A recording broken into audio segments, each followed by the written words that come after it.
দফার মাধ্যমে আগামী সুন্দর ও সমৃদ্ধ বাংলাদেশ বিনির্মাণে দৃঢ় প্রত্যয় ব্যক্ত করেছেন।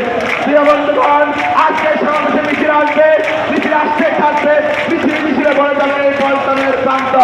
আপনাদের যারা ইতিমধ্যে উপস্থিত হয়েছেন, আমাদের ছাত্রদল কেন্দ্রীয় সংসদের পক্ষ থেকে আপনাদেরকে জানাচ্ছি বিপ্লবী শুভেচ্ছা, কৃতজ্ঞতা এবং অভিনন্দন। সবাই ভালো থাকবেন ইনশাল্লাহ।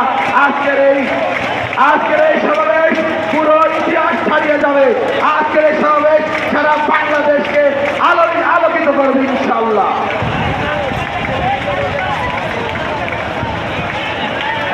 রাজনৈতিক অধিকার প্রতিষ্ঠার সমাবেশ সারা বাংলাদেশ ব্যাপী ছাত্রদল, যুবদল এবং স্বেচ্ছাসেবক দলের নেতৃত্বে অনুষ্ঠিত হচ্ছে। আজকে নয়াপল্টন কেন্দ্রীয় কার্যালয়ের সামনে বৃহৎ আকারে এখান থেকে আমাদের বিএনপির ভারপ্রাপ্ত চেয়ারম্যান তারেক রহমান বক্তব্য রাখবেন।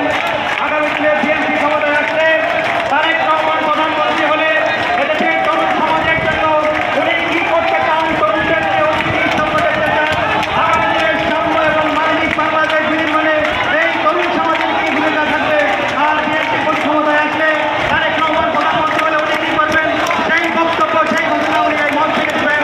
আমরা ছাত্রদল, যুবদল, স্বেচ্ছাসেবক দল তারই নির্দেশনায় কাজ করে যাব এই প্রত্যয় ব্যক্ত করছি।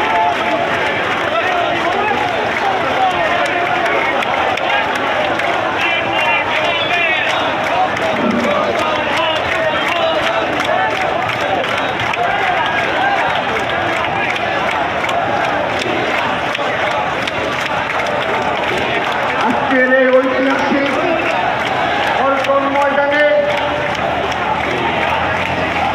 তারুণ্যের রাজনৈতিক অধিকার প্রতিষ্ঠার সমাবেশে ইতিমধ্যে